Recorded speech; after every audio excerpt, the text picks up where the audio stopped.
Hello students, आज जो हम बात करने जा रहे हैं वो है 10वीं वर्ग के संस्कृत विषय की द्वितीय पाठ का, जिसमें जो पाठ है वो है पाटलिपुत्र वैभवम, अर्थात पाटलिपुत्र जो पटना का प्राचीन नाम है। पटना का जो प्राचीन नाम है उसके बारे में क्या उनका वैभव था, क्या उनकी जो प्रवृत्ति होती है, सारे के सारे हम इस पाठ में जानेंगे। तो कह रहा है बिहार राज्यस्य राजधानी नगरम पाटलिपुत्रम सर्वेषु कालेषु महत्वम धार्यत, अर्थात कह रहा है बिहार की राजधानी पटना जो है वह सभी कालों से महत्व धारण किया हुआ है। अस्य इतिहास सार्ध सहस्र 2 वर्ष परिमितिता वर्तते, अर्थात कह रहा है इसका जो इतिहास है वह लगभग 2000 वर्षों के आसपास गिना जाता है। कह रहा है अत्र धार्मिक क्षेत्रम, राजनीति क्षेत्रम, उद्योग क्षेत्रम च विशेषण ध्यान आकर्षणकम, अर्थात कह रहा है यहाँ जो है पटना में जो है राजनीति क्षेत्र है, धार्मिक क्षेत्र है। राजनीति के लिए क्या, पॉलिटिक्स के जितने भी नेतागण हैं सारे के सारे पटना में ये पॉलिटिक्स करते हैं। इसके बाद जो है धार्मिक तरह तरह के मंदिर जो वगैरह, मंदिर मस्जिद जो भी है वह पटना में ही है। उद्योग क्षेत्र, बड़े बड़े कल कारखाने, बहुत बड़े बड़े फैक्ट्री वगैरह सारे के सारे पटना में ही है। वैदेशिका यात्री मेगास्थनीज फयान हुएनसांग इत्सिंग प्रभृत्य पाटलिपुत्रस्य वर्णनम स्व सन स्मरण ग्रंथेषु चक्रु, अर्थात कह रहा है कि विदेशी यात्री मेगास्थनीज फयान हुएनसांग इत्सिंग जो है वह पाटलिपुत्र का वर्णन अर्थात पटना का वर्णन अपने अपने ग्रंथ में करते हैं। इसके बाद कह रहा है कि पाठे अस्मिन, इस पाठ में पाटलिपुत्र वैभवस्य, अर्थात पाटलिपुत्र का जो वैभव है उसका सामान्य परिचय वर्तते, अर्थात कह रहा है जिसका समान परिचय दिया गया है, सामान्य साधारण परिचय दिया गया है, पूर्णतः नहीं। इसके बाद कह रहा है कि प्राचीनेषु भारतीयेषु नगरेष्वन्यतमं पाटलिपुत्र मनुगंगम वत्स द्विचित्रम महानगरम बभुवा, अर्थात कह रहा है प्राचीन काल में मनगंगा के निकट बसा हुआ पटना जो है एक छोटा सा गांव था। तद्विषये दामोदर गुप्तो नामक कवि कूटनिमित्ताख्य काव्य कथ्यते, जिसका वर्णन जो है कहते हैं कि दामोदर गुप्त नाम वाले कवि वह अपने कूटनिमित्ताख्य काव्य है उसमें कहते हैं, क्या कहते हैं, अस्ति महितल तिलकम, अस्ति महितल तिलकम सरस्वती कुलगृहम, अर्थात कह रहा है कि अस्ति महितल तिलकम सरस्वती कुलगृहम नामना पाटलिपुत्रम परिभूत पुरंदर स्थानम, अर्थात कह रहा है पटना जो है पृथ्वी का मतलब है कि तिलक है। इससे आपका ऑब्जेक्टिव बन सकता है, इससे आपका ऑब्जेक्टिव बन सकता है। अगर पूछ दिया जाए कि पटना पृथ्वी का क्या है तो तिलक है, सरस्वती का घर है और मतलब है कि इंद्र के स्वर्ग के समान है। तो पटना पृथ्वी का क्या है, तिलक है, पृथ्वी का तिलक है, सरस्वती का घर है और इंद्र के जो है इंद्र के स्वर्ग के समान है, इंद्र के स्वर्ग के समान है, इंद्र के स्वर्ग के समान पाटलिपुत्र है। इसके बाद जो मतलब कह रहा है कि ये सारे के सारे आपका ऑब्जेक्टिव, इससे बहुत सारे ऑब्जेक्टिव ऐसे हैं जो बन सकता है, बहुत सारे ऑब्जेक्टिव ऐसे हैं कि जो आपका इससे बन सकता है। एक बार और ध्यान से सुनिए, पटना पृथ्वी का तिलक है, पटना पृथ्वी का तिलक है, सरस्वती का घर है और इंद्र के वज्र के समान, स्वर्ग के समान है। इसके बाद कह रहा है कि बुद्धकालीन पटना जो है इतिहास श्रूयते यत् गंगास्यास्तीरे बुद्धे काले पाटलिग्राम स्थिता आसित, अर्थात कह रहा है कि भगवान बुद्ध के समय में, मैंने जैसा कि पहले भी बताया है कि जो पटना जो है कि बुद्ध के काल में एक छोटा सा गांव था।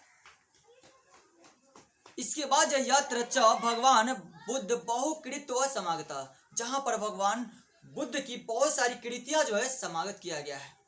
तेन कथित मासित यद् ग्रामोयम महानगरम भविष्यति किंतु कलहस्य अग्निदाहस्य जलपुरस्य च भयात सर्वदा करांत भविष्यति, अर्थात कह रहा है कि भगवान बुद्ध इसके बारे में कहते हैं कि जो यह नगर जो है, यह एक गांव जो है एक दिन महानगर बनेगा, लेकिन सर्वदा हमेशा आग से, पानी से के भय से हमेशा डर रहेगा। भय से जो है कि कलह कलेश जो है इसे लगा ही रहेगा।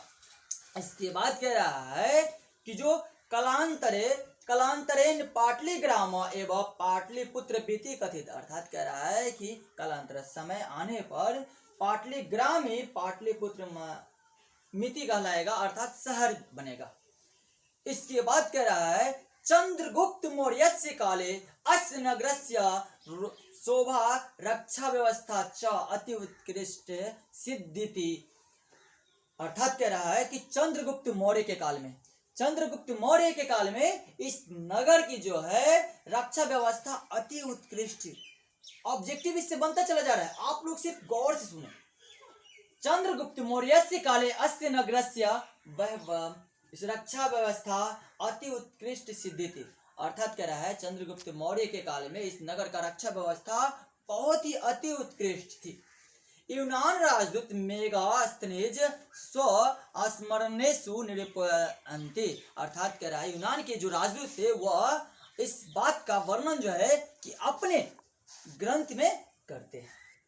इसके बाद कह रहा है कि जो अस्य नगरस्य वैभवम प्रियदर्शिना अशोकस्य समय सूत्रा समृद्धम, अर्थात कह रहा है इस नगर का जो है वह वैभव वह राजा अशोक के समय में बहुत ही सूत्रा समृद्धम, बहुत ही अच्छा था।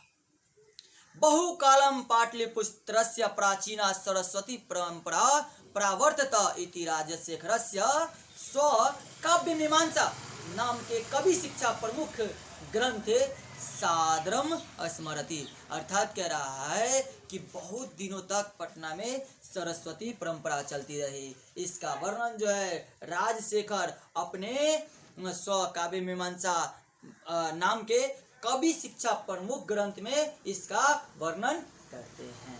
इसके बाद कह रहा है अत्रोपवर्ष वर्षा भी पानिडी पिंगला भी हम व्यांगी वररुचि पतंजलि हम परीक्षिता ख्याति मुप जगमु, अर्थात कह रहा है कि यहाँ पर बहुत दिनों तक पिंगल सिंह जो थे उन्होंने क्या किए थे कि जो गर्जना किए थे, और साथ ही साथ पतंजलि यहाँ से परीक्षित होकर के देश विदेश में अपना नाम कमा रहे हैं। कतिपयेषु प्राचीन संस्कृत ग्रंथेषु पुराणादिषु पाटलिपुत्रस्य नामांतरम पुष्पपुरम कुसुमपुरम व प्राप्यते, अर्थात कह रहा है कि जो बहुत काल में या बहुत समय पहले ऐसा हुआ था कि इनका नाम जो है कि इसे पुष्पपुरम कुसुमपुरम के नाम से पटना को जाना जाता था। अनेन ज्ञायते यत्र नगरस्य समीपे पुरा पुष्पा नाम बहुलमुत्पादनम भवति अस्म, अर्थात कह रहा है कि अनेकों व्यक्तियों या अनेकों विद्वानों के मत से यह पता चलता है कि जो इस नगर का जो नाम पड़ रहा था पुष्पपुरम कुसुमपुरम, अर्थात इस नगर के समीप अगल बगल में फूल की खेती अत्यधिक होती थी, जिस कारण से इनका नाम जो पड़ा कि जो पुष्पपुरम कुसुमपुरम। जैसा कि आप लोग भली भांति जानते हैं कि पुष्प मतलब ही फूल होता है, कुसुम मतलब ही फूल होता है, बहुत सारे नाम हैं इनका। पाटलिपुत्र मिति शब्दों अपि पाटल पुष्पानाम पुतलिका रचना माश्रित्य प्रचलित, अर्थात कह रहा है कि जो पाटलिपुत्र मिति है वह पटना का पाटल पुष्पा नाम शब्द से मिलता जुलता है। शरत काले नगरे अस्मिन् कौमुदी महोत्सव इति महान समारोह गुप्त वंश शासन काले अतीव प्रचलित। अर्थात कह रहा है कि पाटलिपुत्र शब्द का जो मतलब है कि जो निर्गत किया गया है वह पाटलिपुत्र नाम के आधार पर, साथ ही साथ शरत काल में इस नगर में कौमुदी महोत्सव मनाया जाता है। कौमुदी महोत्सव मनाया जाता था, महान समारोह जो गुप्त वंश के शासन काल में, किसके शासन काल में? गुप्त वंश के शासन काल में, जो बहुत ही प्रचलित था। तत्र सर्वे जना आनंद मग्ना अभुवना, जहां पर सारे के सारे व्यक्ति क्या थे कि खुशी पूर्वक रहते थे और खुशी होकर के इस पर्व को मनाते थे, बहुत ही आनंद मग्न हो जाते थे। कह रहा है संप्रति दुर्गा पूजा अवसरे तादृश्य एवं समारोह दृश्यते। अर्थात कह रहा है कि जैसा कि आजकल हम लोगों के दुर्गा पूजा में देखने को मिलता है, सेम इसी प्रकार से कौमुदी महोत्सव में भी मनाया जाता था। काल चक्रवशात यद्यपि मध्यकाले पाटलिपुत्रम वर्ष सहस्त्र परिमिति जीर्णता वंटभूतम। अर्थात कह रहा है कि जो काल चक्रवशात के अनुसार से पाटलिपुत्र को है ना हजार वर्ष की जीर्णता प्राप्त हुआ है। तस्य संकेत अनेकेषु साहित्य ग्रंथेषु मुद्राक्षदेषु लभ्यते। अर्थात कह रहा है इसका अनेक संकेत मिलते हैं। अर्थात कह रहा है इसके बाद जो कह रहा है मुगल वंश काले अस्य काल चक्र के वसाद के अनुसार मध्य काल में जो है पटना को जो है कि हजारों वर्ष की जीर्णता प्राप्त हुई। तस्य संकेत अनेक साहित्य ग्रंथेषु मुद्राक्षदेषु लभ्यते। अर्थात कह रहा है कि इसका संकेत अनेक साहित्य ग्रंथ में दिया गया है। मुगल वंश काले अस्य नगरस्य समुद्धारो जाता। अर्थात कह रहा है कि मुगल वंश के काल में जो है इस नगर का जो समुद्धार हुआ था। इसके बाद कह रहा है कि आंगल वंश शासन काले पाटलिपुत्र से सूत्रा विकास हो जाता, और उस वंश के शासन मतलब जो मुगल वंश जो था जिसमें समुद्धार हुआ, और आंगल के शासन काल में जो है कि पाटलिपुत्र सूत्रा विकास हुआ था। आंगल शासन काल में जो है कि जो पाटलिपुत्र का विकास हुआ था और मुगल वंश शासन काल में समुद्धार हुआ था। अर्थात इसके बाद कह रहा है नगर मिदम मध्य काले एवं पटनेति नामना प्रसिद्धि मगाता अयम च शब्द पतन मिति शब्द निर्गता। अर्थात कह रहा है कि जो नगर मिदम, इस नगर का जो नाम रखा गया पटना, वह पतन शब्द से मिलता जुलता है और इसी शब्द से निर्गत किया गया है। अस्य नगरस्य पालिका पटन देवी वेति अद्यापि पूज्यते। अर्थात कह रहा है इस नगर की जो रक्षा करने वाली देवी है पटन देवी, वह आज भी पूजी जाती है। संप्रति पाटलिपुत्रम, पटना का नाम नगर जो है अति विशाल, आजकल जो है कि जो इतनी विशाल हो गई है, साथ ही साथ विशालम वर्तते बिहारस्य राजधानी चास्ति। पटना बहुत बड़ा नगर हो चुका है और साथ ही साथ जो है वह यह बिहार की राजधानी भी है। अनुदिनम नगरस्य विस्तार भवति। अर्थात कह रहा है कि दिनों दिन इस नगर का विस्तार होता चला जा रहा है। इसके बाद अस्यत्रस्या दिशि गंगा नदी प्रवहति। इसके उत्तर दिशा में गंगा नदी प्रवाहित होती है। तस्या ऊपरी गांधी सेतु नाम एशिया महादेशस्य दीर्घतम सेतु किंच रेल सेतु रपि निर्माण वर्तते। अर्थात कह रहा है कि इस जो है पटना के ठीक उत्तर दिशा में गंगा नदी प्रवाहित होती है। पटना के उत्तर दिशा में गंगा नदी प्रवाहित होती है और ठीक उस गंगा नदी के ऊपर जो पुल बना हुआ है वह उस पुल का नाम है गांधी सेतु। पटना के नदी के ऊपर जो पुल बना हुआ है उसका नाम है गांधी सेतु। साथ ही साथ उसके गंगा नदी के ऊपर से रेल मार्ग भी, ट्रेन का जो रास्ता होता है वो भी बनाया गया है।